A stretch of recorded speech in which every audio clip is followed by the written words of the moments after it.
ಎಲ್ಲರಿಗೂ ನಮಸ್ಕಾರ. ಕರ್ನಾಟಕ ಪರೀಕ್ಷಾ ಪ್ರಾಧಿಕಾರದ ಅಡಿಯಲ್ಲಿ ಇದೇ ಫೆಬ್ರವರಿ 21 ಹಾಗೂ 22ರಂದು ನಡೆದಿರುವಂತಹ HK ವೃಂದದ ವಿವಿಧ ಹುದ್ದೆಗಳ ನೇಮಕಾತಿ ಪರೀಕ್ಷೆಯನ್ನು ಬರೆದಿರುವಂತಹ ಅಭ್ಯರ್ಥಿಗಳಿಗೆ ಸಂಬಂಧಿಸಿದಂತೆ ಇದೀಗ ಕರ್ನಾಟಕ ಪರೀಕ್ಷಾ ಪ್ರಾಧಿಕಾರದ ಕಡೆಯಿಂದ ಫೆಬ್ರವರಿ 21 ಹಾಗೂ 22ರಂದು ನಡೆದಿರುವಂತಹ ವಿವಿಧ ಹುದ್ದೆಗಳ ತಾತ್ಕಾಲಿಕ ಫಲಿತಾಂಶವನ್ನು ಬಿಡುಗಡೆ ಮಾಡಿದ್ದಾರೆ. ಪರೀಕ್ಷೆ ಬರೆದಿರುವಂತಹ ಎಲ್ಲಾ ಅಭ್ಯರ್ಥಿಗಳು ನಿಮ್ಮ ರಿಸಲ್ಟ್ ನ ಕೆಎ ಅಧಿಕೃತ ವೆಬ್ಸೈಟ್ ನಿಂದ ನೋಡ್ಕೊಳ್ಬಹುದಾಗಿದೆ. ರಿಸಲ್ಟ್ ನ ಹೇಗೆ ನೋಡ್ಕೊಳ್ಬೇಕು ಅಂದ್ರೆ, ನೀವು ಸ್ಕ್ರೀನ್ ಮೇಲೆ ಕಾಣ್ತಾ ಇರೋ ಹಾಗೆ ಕೆಎ ಅಧಿಕೃತ ವೆಬ್ಸೈಟ್ ನ ಓಪನ್ ಮಾಡ್ಕೊಳ್ಳಿ. ಓಪನ್ ಆದ್ಮೇಲೆ ಇಲ್ಲಿ ಮೇಲ್ಗಡೆ ಕಾಣಿಸ್ತಾ ಇರೋ ಹಾಗೆ ಕಲ್ಯಾಣ ಕರ್ನಾಟಕ ವಿವಿಧ ಪೋಸ್ಟ್ಗಳ ತಾತ್ಕಾಲಿಕ ಫಲಿತಾಂಶ ಲಿಂಕ್ ಅಂತ ನೀಡಿದ್ದಾರೆ. ಈ ಲಿಂಕ್ ಮೇಲೆ ಕ್ಲಿಕ್ ಮಾಡ್ಕೊಳ್ಳಿ. ಕ್ಲಿಕ್ ಮಾಡಿದ್ಮೇಲೆ ಈ ತರ ಇನ್ನೊಂದು ಪೇಜ್ ಓಪನ್ ಆಗಿ ಬರುತ್ತೆ. ಇಲ್ಲಿ ನಿಮ್ಮ ಅಪ್ಲಿಕೇಶನ್ ನಂಬರ್ ಹಾಗೂ ಡೇಟ್ ಆಫ್ ಬರ್ತ್ ನ ಎಂಟರ್ ಮಾಡಿ ಸಬ್ಮಿಟ್ ಅಂತ ಕೊಟ್ಟರೆ ನಿಮ್ಮ ಸ್ಕೋರ್ ಕಾರ್ಡ್ ಶೋ ಆಗುತ್ತೆ. ಹೀಗೆ ನೀವು ಈಸಿಯಾಗಿ ನಿಮ್ಮ ರಿಸಲ್ಟ್ ನ ನಿಮ್ಮ ಮೊಬೈಲ್ ನಲ್ಲಿ ನೋಡ್ಕೊಳ್ಬಹುದು. ರಿಸಲ್ಟ್ ನೋಡ್ಕೊಳ್ಳಿಕ್ಕೆ ಡೈರೆಕ್ಟ್ ಲಿಂಕ್ ನಾನು ಡಿಸ್ಕ್ರಿಪ್ಷನ್ ನಲ್ಲಿ ಹಾಕಿರ್ತೀನಿ. ಆ ಲಿಂಕ್ ಮೇಲೆ ಕ್ಲಿಕ್ ಮಾಡ್ಕೊಂಡು ನೀವು ಡೈರೆಕ್ಟ್ ಆಗಿ ಈ ಪೇಜ್ ನ ಓಪನ್ ಮಾಡ್ಕೊಳ್ಬಹುದು. ಜೊತೆಗೆ ರಿಸಲ್ಟ್ ನ ನೋಡಿದ್ಮೇಲೆ ನಿಮ್ಮ ರಿಸಲ್ಟ್ ನಲ್ಲಿ ಅಂಕಗಳಲ್ಲಿ ಏನಾದರೂ ಬದಲಾವಣೆ ಆಗಿದ್ರೆ ಅಂತ ಅಭ್ಯರ್ಥಿಗಳಿಗೆ ಸ್ಕೋರ್ ಕಾರ್ಡ್ ಮೇಲೆ ಆಕ್ಷೇಪಣೆ ಸಲ್ಲಿಸಲಿಕ್ಕೆ ಅವಕಾಶ ಕೂಡ ನೀಡಲಾಗಿದೆ.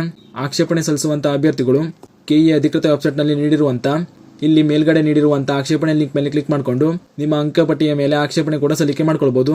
ಆಕ್ಷೇಪಣೆ ಸಲ್ಲಿಸುವಂತಹ ಅಭ್ಯರ್ಥಿಗಳು ದಿನಾಂಕ 6/3/2026 ಬೆಳಿಗ್ಗೆ 11 ಗಂಟೆಯ ಒಳಗಾಗಿ ಪೂರಕ ದಾಖಲೆಗಳೊಂದಿಗೆ ನಿಮ್ಮ ಅಂಕಪಟ್ಟಿಯ ಮೇಲೆ ಆಕ್ಷೇಪಣೆ ಸಲ್ಲಿಸಬೇಕಾಗಿರುತ್ತದೆ. ಆದ್ದರಿಂದ ರಿಸಲ್ಟ್ ನೋಡುವಂತಹ ಅಭ್ಯರ್ಥಿಗಳು ಆದಷ್ಟು ಬೇಗ ನಿಮ್ಮ ರಿಸಲ್ಟ್ ನ ನೋಡ್ಕೊಳ್ಳಿ. ಇದಿಷ್ಟು ಈ HK ವೃಂದದ ವಿವಿಧ ಹುದ್ದೆಗಳ ನೇಮಕಾತಿಗೆ ಸಂಬಂಧಿಸಿದಂತೆ ಇದೀಗ ಬಂದಿರುವಂತಹ ಪ್ರಮುಖ ಮಾಹಿತಿಯಾಗಿತ್ತು. ಇದೇ ರೀತಿ ಮುಂಬರುವಂತಹ ಮಾಹಿತಿಗಳಿಗಾಗಿ ಚಾನಲ್ ನ ಸಬ್ಸ್ಕ್ರೈಬ್ ಮಾಡ್ಕೊಳ್ಳಿ. ಹಾಗೂ ಈ ವಿಡಿಯೋನ ಪರೀಕ್ಷೆ ಬರೆದಿರುವಂತಹ ನಿಮ್ಮ ಸ್ನೇಹಿತರು ಶೇರ್ ಮಾಡಿ, ಅವರು ಕೂಡ ತಿಳಿಸಿ ಅಂತ ಹೇಳ್ತಾ ಈ ವಿಡಿಯೋ ಇಲ್ಲಿಗೆ ಮುಗಿಸ್ತಾ ಇದ್ದೀನಿ. ಧನ್ಯವಾದಗಳು.